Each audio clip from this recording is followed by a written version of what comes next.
gentlemen, boys and girls, children of all ages.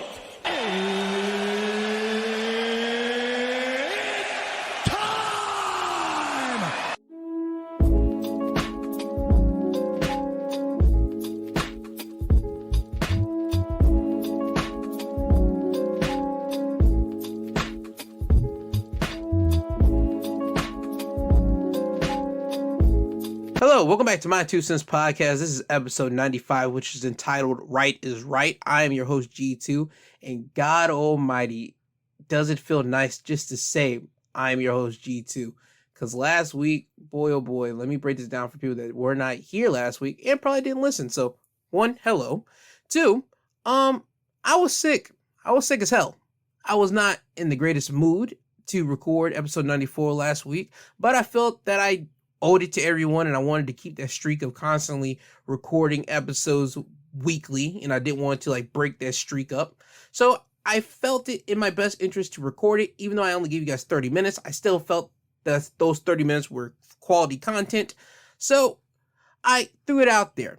And you know what? Now being rested up, healed up, not sick anymore, well, at least still, well, let's put it like this. I could cough and I still have some mucus coming up, but probably too much information, but I am feeling 100%. That's the best thing about this. So I'm glad that I am good and well rested, and I can give you guys a full-fledged episode today. As you guys can tell from the timestamp and time marks, trust me, it's going to be a full-fledged episode here today. But anyway, let's start off with the National Food Days of the week, shall we? Today, being October 9th, it is Hoagie Day, as well as Pizza and Beer Day, so drink responsibly. Also, Moldy Cheese Day. Tomorrow, October 10th, Indigenous People Day. It is Angel Food Cake Day. October the 11th, Sausage Pizza Day. October 12th, Pumpkin Pie Day. Also, Gumbo Day. October 13th, Yorkshire Pudding Day. October 14th, Dessert Day. October 15th, Red Wine Day. So again, drink responsibly, as well as Mushroom Day. So, let's start off with the first topic of the week, which is U.S. conducts back-to-back raids in Syria, killing key ISIS operatives. As this comes from the Washington Post, the U.S. military announced on Thursday that it had conducted 2 raids in Syria within a day of each other, killing 2 key ISIS targets and their associates. According to the U.S. Central Command, American forces conducted an airstrike in northern Syria on Thursday that targeted and killed a deputy wali, or governor, in Syria, as well as another senior ISIS official associated with him, whom the military did not name. The strike will degrade ISIS' ability to destabilize the region and strike at our forces and partners, Army General Michael Kurilla, whose lead U.S. Central Command said in a statement announcing the raid and governor's death. Our forces remain in the region to ensure the enduring defeat of ISIS. So, just wanted to give everybody an update on this. America is still out there in Syria, out there in the Middle East, trying to take care of ISIS. Again, this goes back to 9/11, and this has continued to be going on for literally about 21 years. I don't know when this thing will end between America and ISIS and the Taliban and all this type of stuff. I don't know when it will end, personally.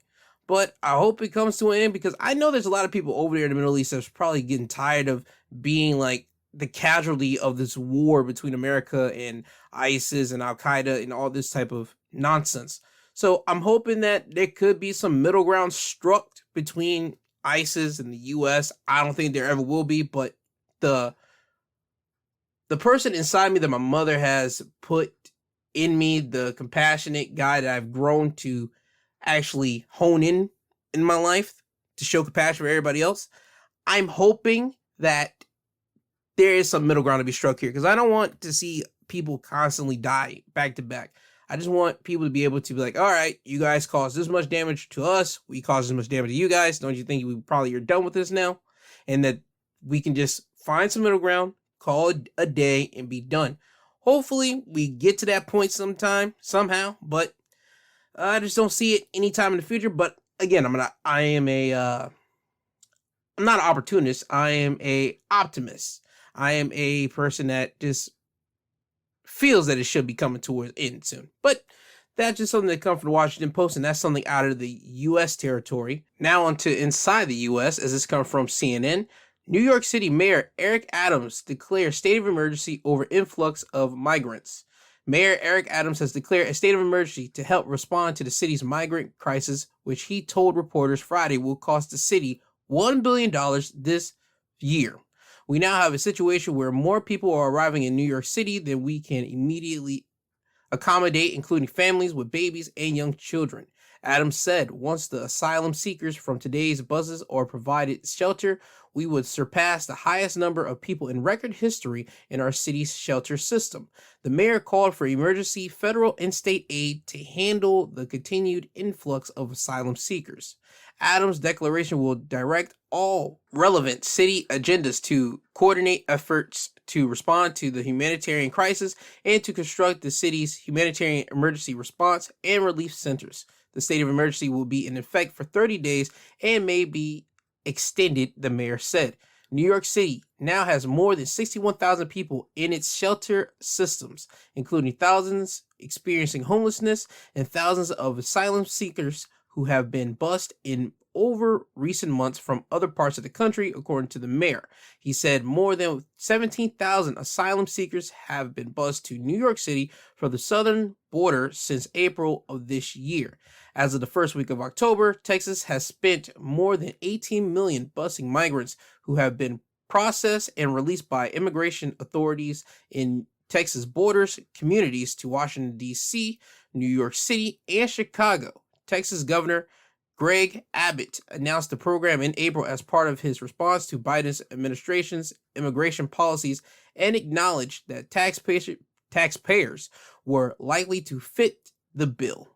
So, as you can tell, Texas is starting to ship some of the migrants to all these different places because Texas doesn't want to deal with this no more. I believe that Texas has been dealing with immigration for some time now because Texas is like the closest state for any of the immigration type of stuff to like really take effect, to be honest with you, because they got the border right there, legitimately right there.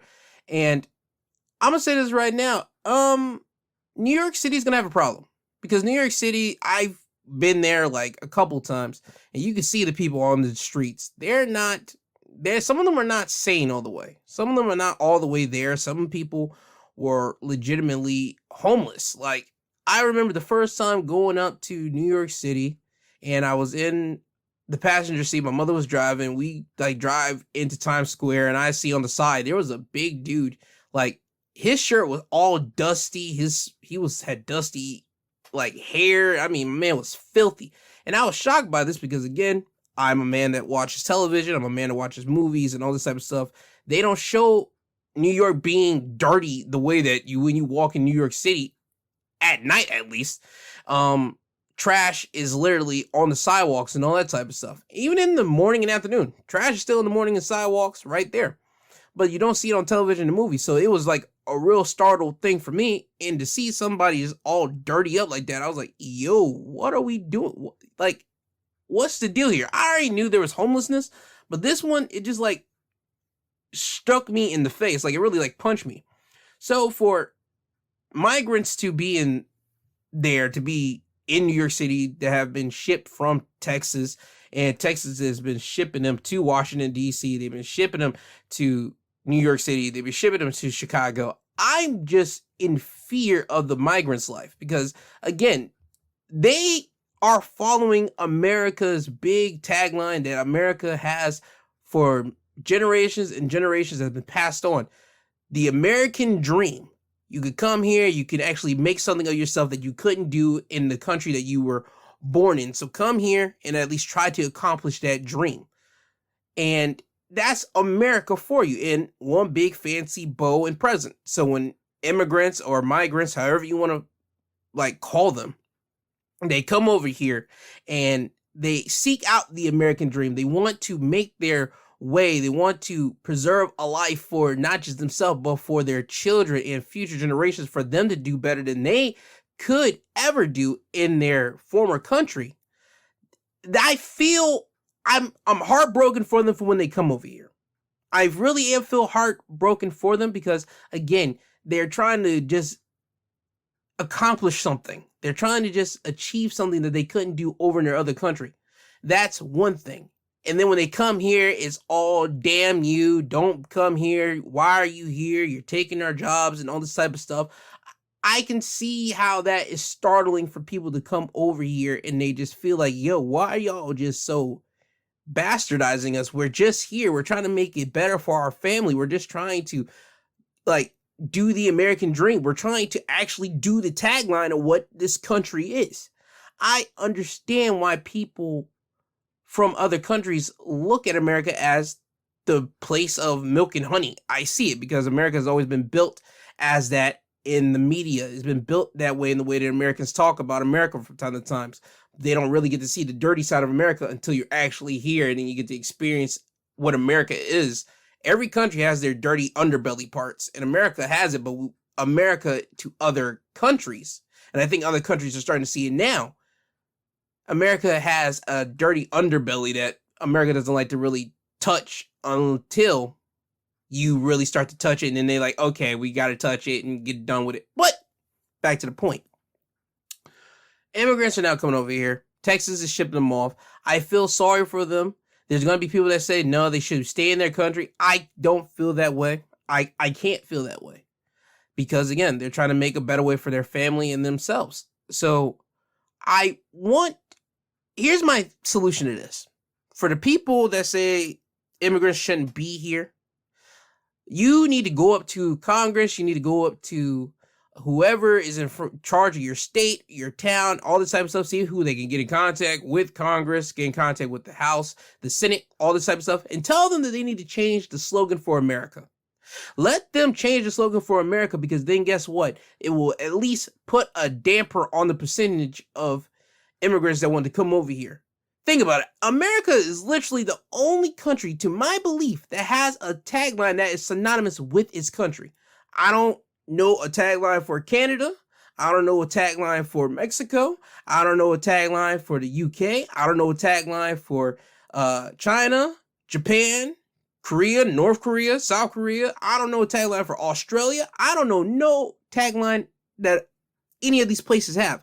I know America is synonymous with the American dream. And I think you say that anywhere around the world, anybody in any other country will know exactly what the American dream is, and they'll start picturing it, and they'll able to at least somewhat spit out what the American dream is. So go to your local person in charge, see whoever they got in contact with, the Senate or higher up, until it makes it to the Senate, makes it to the House, and see if they can start making a petition to change America's tagline to America to no longer have a tagline. Because again, if they don't have a tagline, it's going to put a damper in people wanting to come over here. And also, this is an actual true thing. I didn't know that until this week when I was in one of my college classes. So thank you to Professor Holiday for this. Did you know that whenever Kit Kat lost its slogan, to break me off a piece of that Kit Kat bar, the sales of Kit Kat took a dive. And it didn't lose anything else. They still kept the exact same candy, the same chocolate, same wafer, same everything, but they took away the slogan. Once the slogan got taken away, sales in Kit Kat started to drop. So once the sales dropped, guess what Kit Kat started to do? They put the slogan back, and guess what? The sales started to go back up. People missed the slogan of break me off a piece of that Kit Kat bar. People might say, how can that be a thing? It's called having that placed in your head for so long, and then for whenever something doesn't have it anymore, guess what happens? You don't remember it, and you don't care for it anymore. That's what America in this whole situation is right now. The American dream is in the name. When you break down the American dream, everybody knows what it is. So, again, if you don't want immigrants to come over here, remove the tagline from America. Let America be like every other country around the world that doesn't have one. And I guarantee you at least start seeing a dip, or at least you'll start seeing some immigrants not wanting to come here. They'll go over to Canada. They'll try to make their way over to the UK or wherever else. But you won't see them in America if you don't want immigrants or migrants, wherever you want to call them, to come to America. So that's my piece on this. Until then, New York City, Chicago, Washington, D.C., maybe even California next, because I don't doubt that Texas isn't petty enough to send some people over to Cali so they can experience what it's like to live over there in Cali. Prepare yourself. Embrace yourself, because there's going to be more people coming over to your state. There's going to be more people coming over to your location. And I want everybody to please be aware, because when more people come over and you don't know who they are, you don't speak Spanish, you don't speak their language, they don't speak your language, the fear builds up. And if fear builds up, guess what happens? People become antsy, and people don't like feeling fear. People will feel that they are being threatened. If people feel threatened, people will die, and innocent lives will be lost, whether they are American lives or people that come from other countries. The lives will be lost. That's kind of how human nature works. So I hope everything gets figured out before that type of stuff happens. But I just want to give everybody some ideas of what could lead into the future. So again, remove the American tagline, the American dream, and I guarantee you we'll at least start seeing some immigration stuff starting to shift away from America. Now, on to the next topic, as this comes from The Guardian. Innocent is innocent, period. Richard Glossip on facing execution again. Richard Glossip is intimately acquainted with the cell in Oklahoma State Penitentiary known as LL. He's been inside its 8-foot by 12-foot gray walls 3 times, waiting to be taken to the next room, the next door, the death chamber. Glossip was brought into the cell each time at 3 a.m. on the morning of his scheduled execution. In a letter and phone call from The Guardian from death row in McAllister, Oklahoma last week, he described what it was like spending what he thought were his final hours inside LL as the clock ticked down.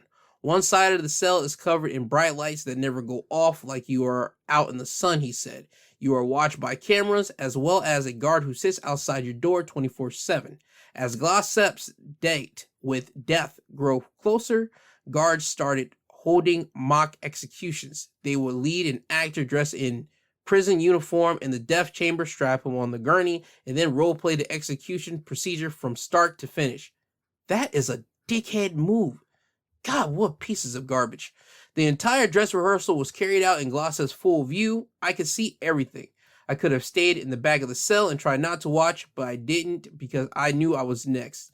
The most recent time Glossip was in the cell, LL, was on September 30th, 2015.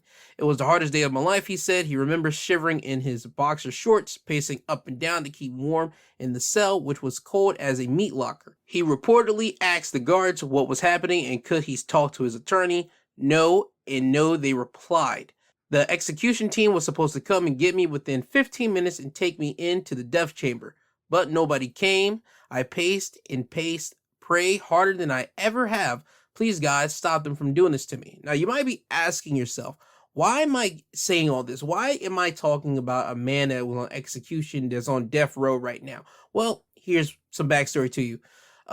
Richard Glossip was sentenced to death for the 1997 murder of Barry Von Treset, or Treacy. Sorry if I don't know how to pronounce the last name of the man. Owner of a best budget motel in Oklahoma City where Glossip worked as a manager. No one has ever accused him of actually killing Barry Von Treacy. Rather, Justin Seed, a maintenance worker at the motel with a methamphetamine habit, confessed that all on his own he beat Barry to death with a baseball bat. Justin later turned state witness and testified that Richard had ordered the murder. On the strength of Justin's testimony with no other forensic or corroborating evidence, the state secured a death sentence for Richard, while the sole killer, Justin, was given life without parole. Richard, who went through 2 trials in 1998 and 2004 and was convicted twice, has always pleaded innocent. In August, Oklahoma's governor, Kevin Stitt, granted Glossip another reprieve, ordering a 60-day stay to give the courts time to consider new evidence. The postponement came just a day before the prisoner was due to be put back into Death Watch, the month-long formal countdown which ends with him being put in cell LL. For the very first moment I saw this case, it never made any sense. Attorney Don Knight. Now the whole grim process is starting up again. A new execution date has been set, and unless something dramatic happens, Richard will before long find himself once again back inside LL at 3 a.m. watching the clock tick down. So this is troubling me. You mean to tell me that this man, Justin Seed, who said that he confessed all on his own that he beat the owner of this motel up.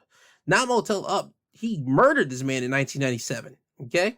And he happened to turn state by somehow, some way. They said he had a methamphetamine habit, and let's not get it twisted, back in 1997, just like they do in 2022 now. Some officers are dirty and they just want to get a win or whatever the case may be, and they ask somebody, hey, do you do this by yourself, or did somebody else come up with the idea and you've handed it out, or whatever the case may be? This guy, Justin Seed, said that Richard Glossip came up with the idea and told me to kill Barry. Now, there has been no forensic evidence, no nothing to correct this guy, Richard, to the murder of Barry, but you only got the guy who has a methamphetamine habit, who confessed to the murder all by himself at first, said that now, well, back in 1997, back then said that, yo, this guy, he said that I should kill him and I did it. Yo, what are we doing? What are we doing? This man has been on death row for a long time. This man is facing death by the end of this year. Legitimately, by the end of this year, this guy could be put to death, and we are just over here just like, nah, we're good. What are we doing?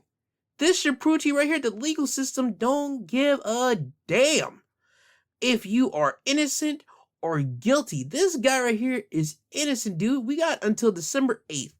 Ladies and gentlemen, people have until December 8th to get this innocent man out of jail. Now, why did this thing come up to me this week? I have no idea. To be honest with you, I was searching around, this thing popped in my face, and I looked more into it, and I thought to myself, how? How?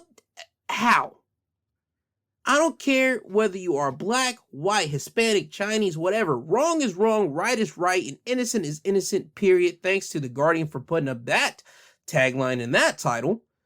But it's true. If you are innocent, you are innocent. There is nothing to tie this man to this murder. Nothing except for a man that has a drug habit. Come on. What are we really doing here?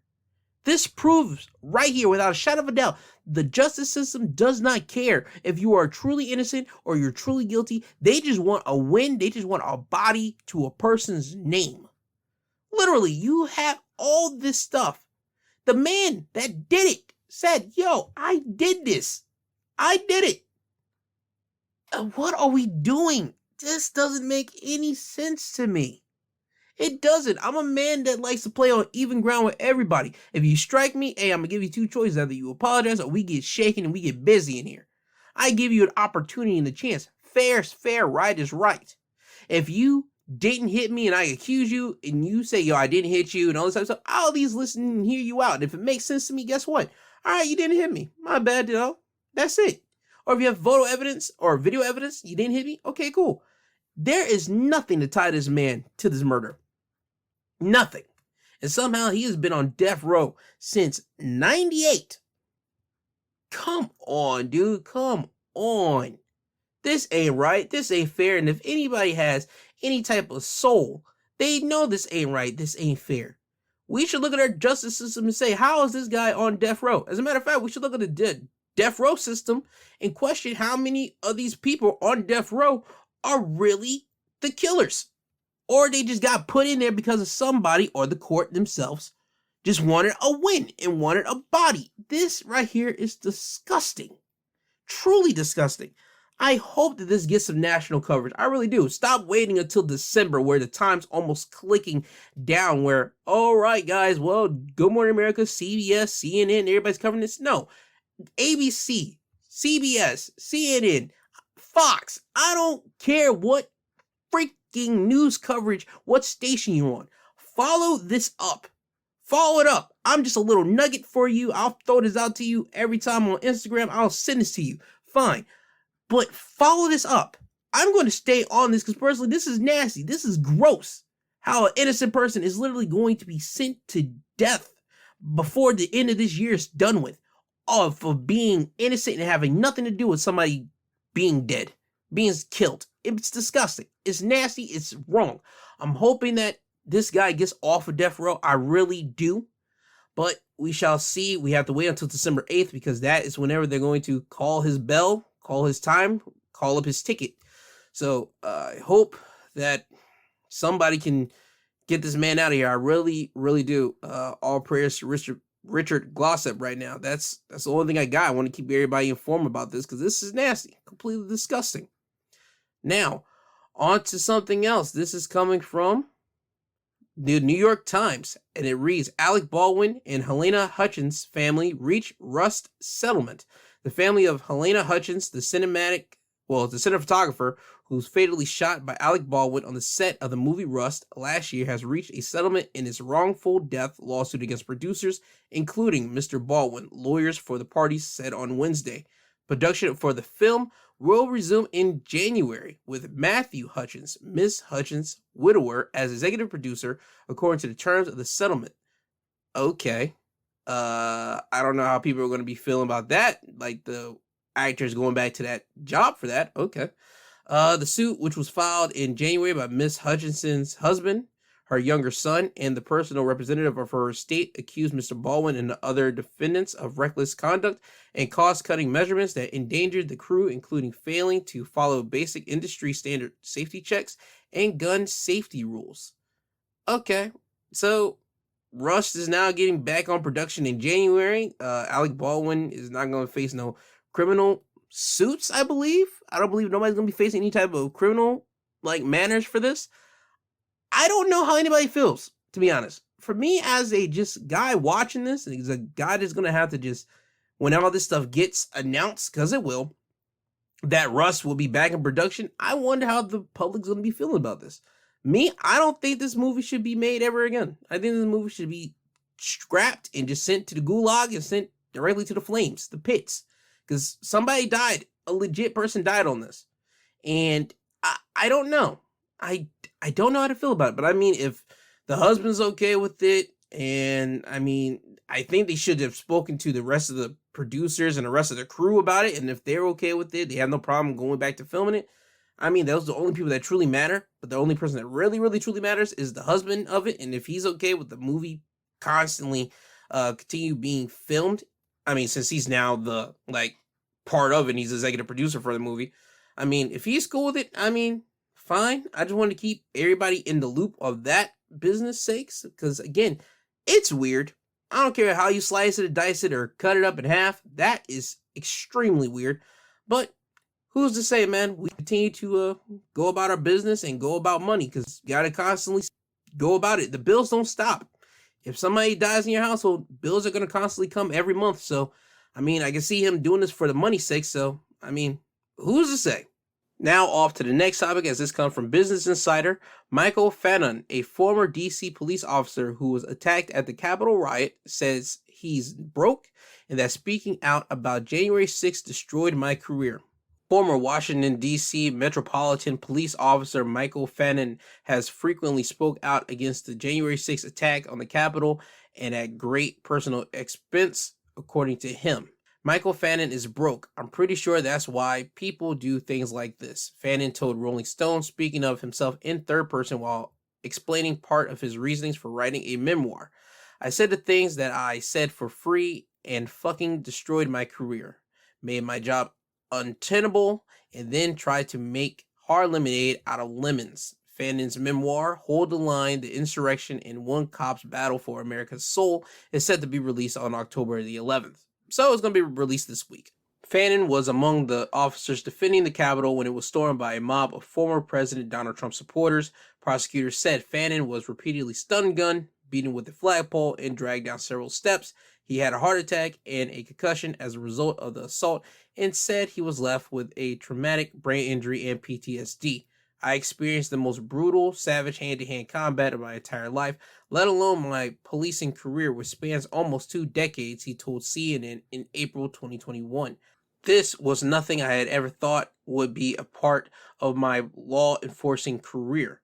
So there you go. Fannon is out of a job, and that's kind of comes with the territory whenever you go against people of that, I don't want to say ilk, because people that are even Republicans, they didn't like what Donald Trump's people did or Donald Trump supporters did, because even Republicans are saying Donald Trump supporters of that cloth are not true Republicans. So I'm not going to hold Republicans like that accountable. What I will say is this: whenever a police officer goes against policing or people that were probably inside that mad mob that happened to do that, police officers that were inside the mob themselves, that weren't on duty, that were in regular civilian clothes, that mobbed the whole thing, and for a police officer to go out and step out against their own brethren, against their own shield, that is always a thing that police officers have to take into accountability, take into their own mindset that, hey, I'm going against the shield. Why do you guys think, 2 weeks ago, I said something about I'm going to be watching a certain case to see what type of officer is going to come out to speak out against a officer who's been known to sexually harass black women, that has a history with that? Why did you think I was going to say I was going to watch that? There's a reason why. Because of things like this. Talking about how his career got destroyed because he just spoke out about the insurrection, about the rebellion of people that came down and tried to basically cause harm to people at January 6th at the Capitol. Why do you think I was going to keep and look at this type of stuff? I like to see what officers have to say about other officers. That's always interesting because you don't hear that enough. You don't see that a lot. You don't see a lot of officers really condemning people of the badge, the shield. You don't see that because they know what it is. That is the true mafia. That's the true mob. That's the true gangsters. That's the true gangs. I don't care what you say. If you are in the mafia or a gang sort, you could still get out of that line of work and that line of corruption by just going over to the cops and tattletelling, snitching, ratting. There's so many words for it, but you can get people out. That's how that kind of stuff works. The only time it becomes a problem is if somebody inside the gang life has a person that they're paying inside a police officer's station, and that becomes a problem. Because if you try to tattletale or snitch, guess what? It goes to their ears. They'll put you out, and then there you go. It'll be everything smooth sailing for the gangsters and everybody else that are out there in the street to continue doing the street stuff. While guess what? The people inside the badge, people inside that building, people inside the police officers building will be able to do what they want, and they'll still be able to keep that budding relationship going. But if there is no mafia having a connection to a police officer, there is no Crips or Bloods or gang affiliate like being honed or having a connection to a police officer, the real gangsters, the real mobs, the real gangs completely in this country is literally police officers. Because guess what? They are protected by that shield. They can kill you. And they say they were doing their job in the line of duty because of that shield, because they are wearing the badge. That's the reason why I like to watch and keep an eye on whenever an officer gets in trouble and see if an officer is going to come out and say, yo, that officer was a piece of garbage.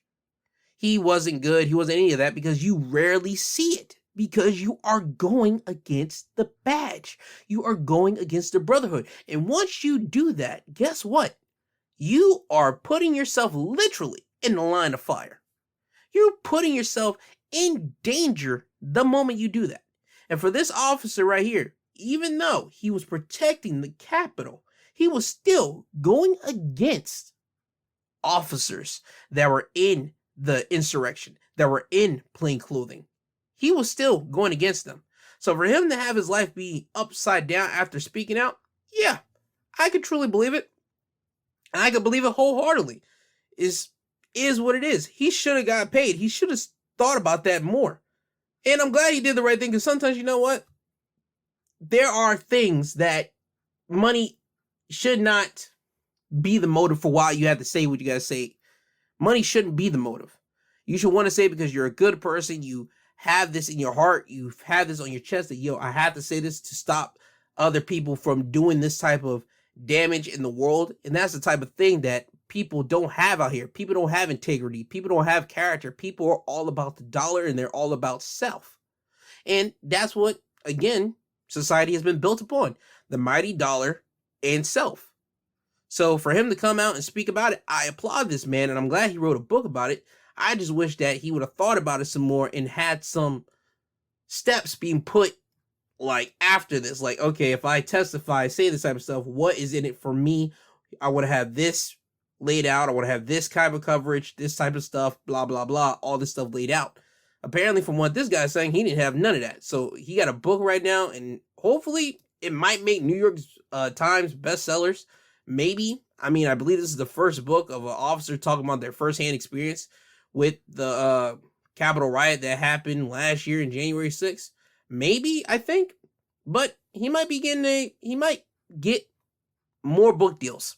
He might get his book turned into a movie or a television show, because that's where the real money comes in. Maybe. Who's to say? But I'm glad he is coming up with something. I'm glad he's able to get some money out of his experience, because him being broke and after just testifying about his experience at the Capitol, that's not right, but it is what it is, because again, you went against the Shield. So I just want to keep everybody informed with that. And again, I will be watching out for more officers if they do go against the Shield, because that's going to be interesting. Now on to Yahoo News, as this comes from Santa Clara Police. Protester knocked down by Rams player on Monday night has filed assault complaint. A protester who ran onto the field during Monday night's NFL game has filed an assault complaint against the Los Angeles Rams, a spokesperson for the Santa Clara Police Department told Yahoo News. It's an active investigation, the lieutenant said Wednesday. I can confirm a person did come in Tuesday at 1:45 and filed a report. However, it's an ongoing investigation, so we're not able to release details at this time.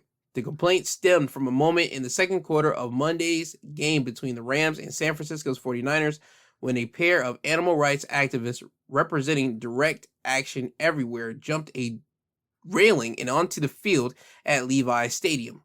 One of the protesters was subdued on the sideline, but the second person made his way onto the field with an object in his hand that was intensifying pink smoke. As the person ran near the visitor's sideline while being chased by security, Rams linebacker Bobby Wagner and defense lineman Tiki McKinley intervened and knocked the protester to the ground. Cell phone footage showing Wagner delivering a hit on the protester went viral across social media platforms. Both protesters were ticketed by the Santa Clara Police Department and released. I don't know how them were released. I don't understand it. Video of the incident also appeared to show that a man from Levi Stadium security injured himself while chasing the protester.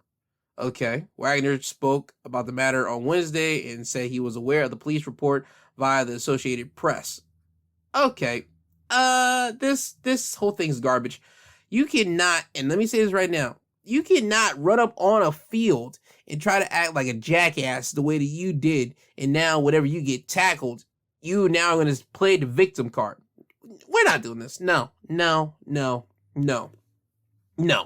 Just because you see a lot of people in the soccer games going down to the field and running around being streakers and all this type of stuff, and you got security guards tackling them down, you think just because you can do this on a football field, oh, none of the players are going to attack me. Oh, no. You are on my field. You are running across my sideline. You are distracting the game. What are you doing? You are going to get touched. If security can't touch you, I'm in the system, and I'm going to tackle you down to the ground and let security grab you up. And that's exactly what happened. Play stupid games, you win stupid prizes. That's exactly what happens. Ladies and gentlemen, you are a fan of the sport. You're there to watch a certain activity. You're not supposed to jump the guardrails. I guarantee you, you have some type of safety protocol that they tell you before the game starts, or they at least let you know, yo, you're not supposed to jump the guardrail. You're not supposed to do this. You're not supposed to do that. You can get loud at a football player. You can jaw jack with them. You can jaw jack with a basketball player, a hockey player, a soccer player. All these people, you can jaw jack with them, but you cannot jump that railing and get on that field. Because once you do that, you are now invading their game. You're invading their privacy. You're taking liberties, okay? It's a professional wrestling term. You're taking liberties. Even in wrestling, Whenever you are at a wrestling event, they tell you do not cross that guard. Do not jump the gate. Do not jump the railing. Because once you do, you are now in a wrestler's vicinity. You're in their space, and they are legally able to beat you up and bloody you up if they feel like it, because you are now invading their personal space. You're invading their space. And for you as a fan, or just even a person that bought a ticket or came along with somebody else, why would you want to jump something? Because you want to get some airtime? You want to make something known? Do that. You guess what you do? You go outside the field, you take a photo, you try to come up with some catchy type of header or whatever the case may be. You get some type of hashtag and you send that to as many people as you can, and ta-da, that you wish for the best. But once you play a stupid game by jumping the guardrail and running and having a pink fume in your hand and all this type of stuff, you are an idiot. You deserve to get tackled. You deserve for that to happen. I hope the judge throws this case out. Whoever the judge is, throws this case out, because this should not happen. I'm happy for the football players that guy tackled this guy down. I saw this thing on social media. I thought this guy was an idiot. There's too many idiots going around. And you know what? To be honest with you, certain idiots do need to be tackled. And if a soccer player sees somebody running up on their field, some of them do need to get low kicked right in their shin, and some of them might get their shin snapped. I'm just saying, I'm not saying don't do it. Please don't do it, because if the law says you can't do it, don't do it. I'm talking about football. I'm talking about soccer players popping somebody in their shin.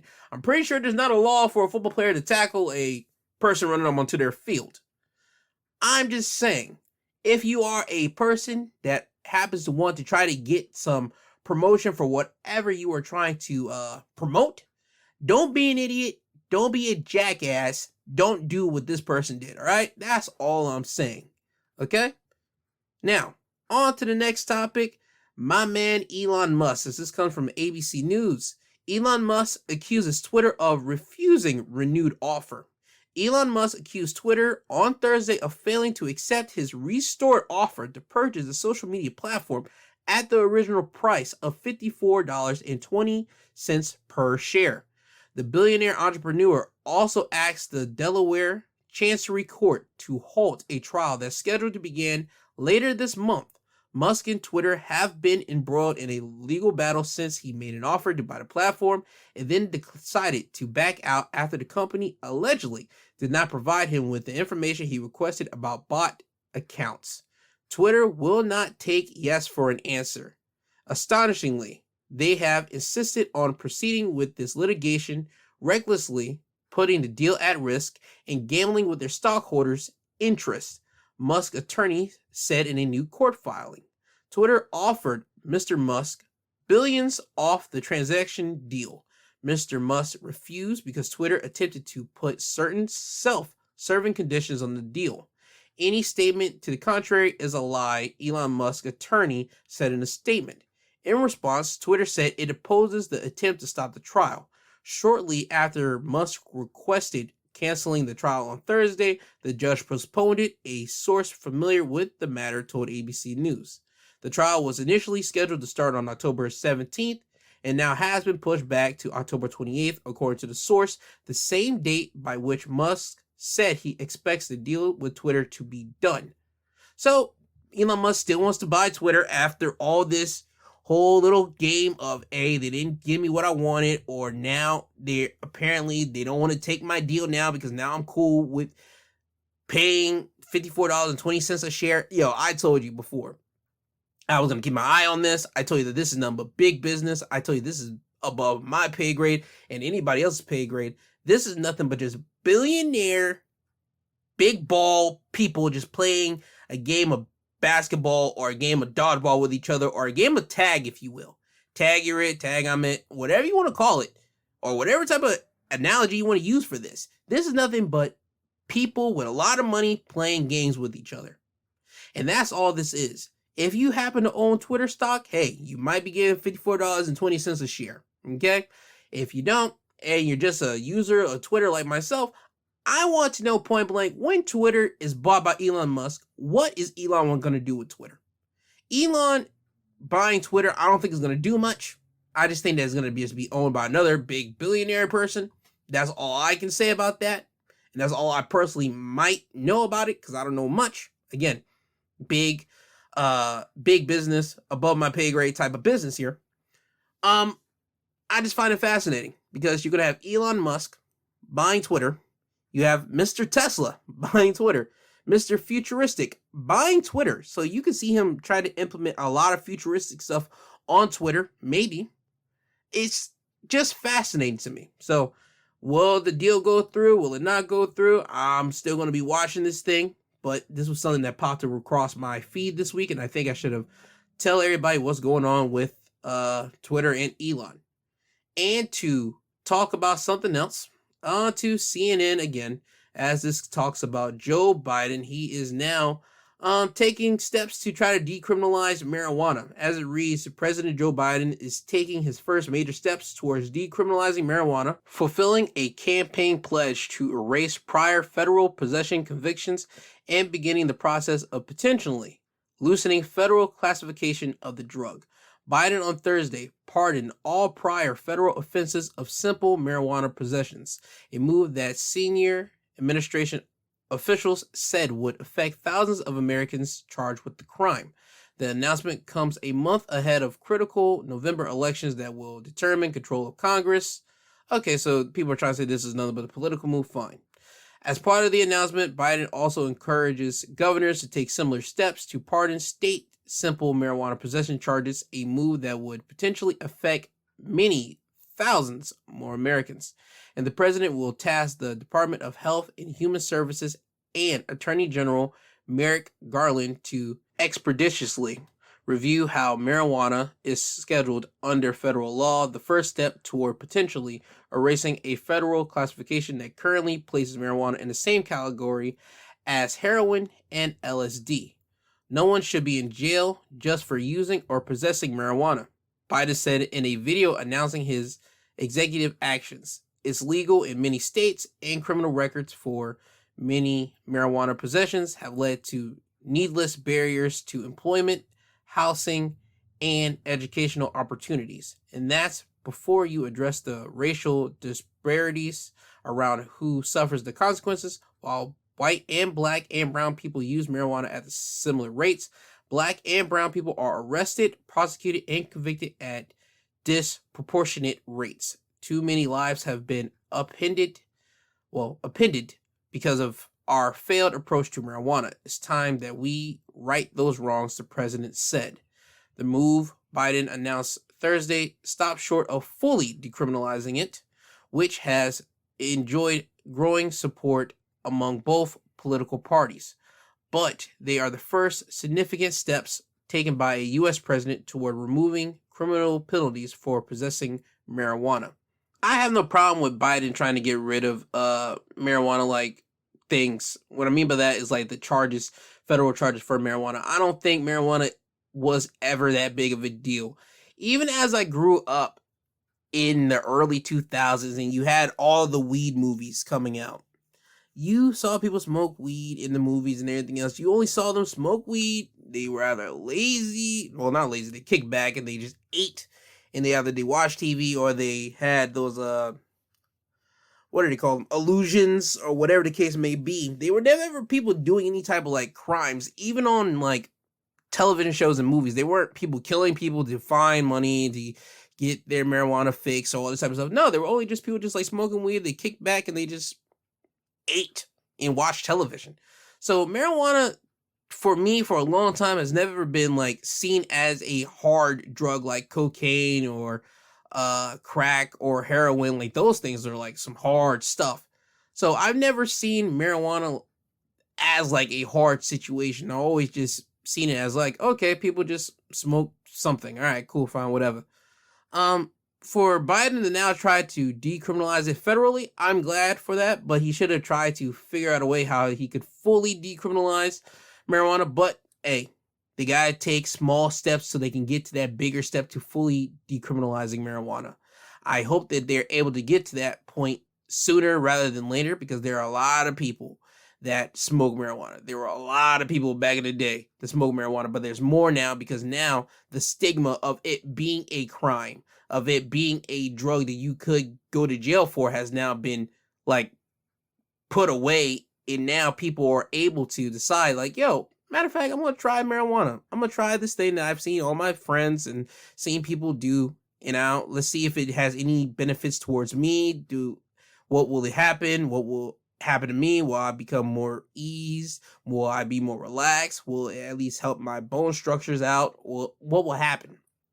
So for people to now use marijuana, and you see it in television, you see it just being like just being used around television and movies now more than ever on live TV. You see people like say, "Hey, yo, do you want some of my marijuana brownie or my marijuana cookie or gummies," all this type of stuff. You wouldn't have dared seen that like in early 2000 like broadcasts, or even early 2010 broadcasting, because again, there was still some stigma to it, but I think people were trying to get over that. And now that we're in 2022, people are completely over it. It's everywhere. If you want to really find marijuana, you can find it. And I'm glad that now Biden has now tried to make a step forward for it to be decriminalized. And I want people that are in jail, that were in jail because of marijuana possession, to be out of jail. Because boy, oh boy, they should never have been in there. Because again, marijuana was never, ever under the category, at least in my eyes, and I think to a lot of other people in America's eyes, under the same category as heroin, crack, and cocaine. Those three things are some hard drugs, boy. And if you got into those, that's a bad slippery slope. But again, hey, Biden's trying. I can applaud him for that, and I'm going to say congrats for Biden to try to make one step closer for decriminalizing marijuana completely all the way.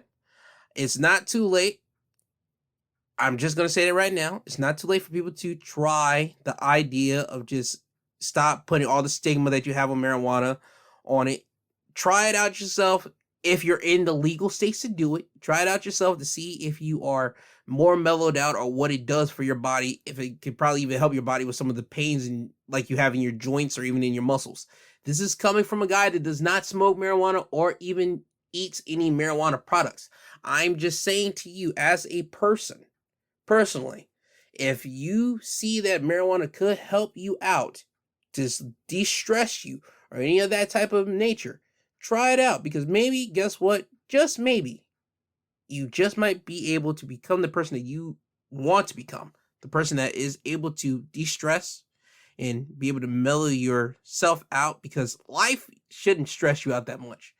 Bills and everything else, I get it. They have a place in here so you can enjoy lights and water and electricity and all this type of stuff. But bills shouldn't stress you out the way that it does.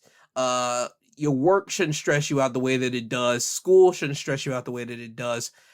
People in general shouldn't be stressing people out the way that it does. But hey, again, if you're in a state that has marijuana and you're legally able to get marijuana and you're of the age to do marijuana, I'm just saying, it's not an endorsement. I'm just saying you might want to check with somebody that has done it, see what the situation is, and probably check with a doctor to see, do you think for my condition, for my body, do you recommend me trying marijuana or any of that? That's what I'm getting at here. But I'm glad that Biden's trying to decriminalize marijuana, even at a federal situation. I hope the states and the people in charge of these states are able to come up with ideas to decriminalize it and then help out Biden with the idea of fully decriminalizing marijuana as a whole. But only time will tell. So congratulations for Biden to try to stop marijuana for being, criminalized, and trying to help people that are in jail come out of jail more frequently and more quickly, because again, he is right. Black and brown people are going to jail more frequently because of marijuana, or they have been for many decades, because, we were always targeted by police officers. Not too many whites like that, but black and brown, yes. So I'm hoping that that plan gets executed fairly quickly. Now, on to the final target. Well, not target, but topic, but you could say target. Kanye, my man Kanye. I'm not going to say nothing bad about Kanye here. I'm just going to shower my brother with love and support right now, because right now he's going through something. And you can say he's not going through something. He's in his right mind, Gerald. He knows what he's doing. And for people that don't know, earlier this week, Kanye West was at some type of fashion show, or he held a fashion show, wherever the hell it was. And he had White Lives Matter on his back of a hoodie or back of a sweatshirt. He was with him and Candace Owens were standing by side. Somebody took a photo of the back, said White Lives Matter, and that had the whole internet going stupid dummy nuts. And I thought to myself, you know what? Kanye just needs some love and support right now. I'm not going to dog him. I'm not going to hound him. I'm just going to shower my brother with love and support because you know what? He is not in the right mental head frame. He's never been in the right mental head, case. He's never has been that. If you could look at Kanye's career, he never has been. He went through a car accident. His mouth got wired shut. He still tried to rap even during that. What person would continue to want to rap while your mouth is wired shut? And if you don't believe me, listen to the song Through the Fire. It's literally him rapping while his mouth is wired shut, ladies and gentlemen. Okay? His mother passes. My man goes on a downward spiral ever since, and my man has never, ever really picked himself up from that downward spiral from his mother passing. And he's bipolar as well. You add that on top of that, ladies and gentlemen, I'm not going to dogpile on Kanye. That's a black brother. He's a guy that was able to succeed in music and still succeed to this day. Because if Kanye West drops an album right now, no matter how mad you are for that White Lives Matter bullcrap that he pulled, you're still going to want to listen to that album. You're still going to listen to his music because he's Kanye freaking West. And he pulled out great hits for legions of people that he's worked with for years and years. So he's accomplished that in music. He goes to clothing. He is able to work with Adidas. He's able to work with Nike. He's able to work with Gap. He's able to make himself a big name in the fashion world. Even though he still wants more validation and everything else, Kanye is a multi-millionaire, billionaire, if you will, according to whoever you want to listen to. Again, but Kanye's name, the Yeezy brand, Kanye himself is a man who has been able to succeed in clothing. He's able to do clothing and people will buy his stuff. Again, you guys have heard me on multiple episodes. I never gotten Kanye's clothing at all. The holes in your shirts, the holes in your pants, the holes in the hoodie. It looks like hobo Versace, if you will. I never got it, but that's not for me to get. People buy it and people will continue to buy anything that Kanye puts his hands on because people love Kanye. Kanye himself is the brand. And for people to vilify Kanye right now because he has White Lives Matter on a freaking hoodie and all that type of stuff, I get it. You're upset. You're in your emotions and all that. I can't be because he's a black man. He's able to accomplish that in music. He's able to accomplish himself in clothing. And clothing is a hard thing for a black man to really accomplish himself at. That is really, if we're really going to be honest, that is really a gatekeeper's type of business for a black individual. You got to really represent yourself in a way that for other white creators to really actually want to rock with you and mess with you in a way that the way that they mess with Kanye. I can't demonize Kanye for what he's done. I'm not going to demonize him. I'm going to give my brother love and support. And that's all I can say about Kanye. I don't know the man personally. I just see what he's able to do. And I'm just able to track down the blueprint of what he has been doing. I'm not going to vilify. Again, I'm not vilifying him. I'm not going to demonize him. I love Kanye as the person. I love the artistry of what he's able to do with his music. And shoot, even the artistry, what he's able to do in business. Because if you got people buying hobo Versace, what more can I get mad at? What more can I say? I can't vilify and demonize this man. I'm not doing it. So, love and support to Kanye. I hope he gets well. I hope somebody on his team can talk to him and actually give him his pills that he needs for his bipolar stuff. And I hope that he can at least find some true love and support, whether it be from his kids or whether it be from his rapper buddies around, or even Jay-Z, because Jay-Z seems to be the only person, I believe, that if Kanye really wants to listen to somebody, he'll listen to Jay, and Jay listen and grab your man Kanye and really nurture him. Be the brother that he deems you to be. Do that for him, all right?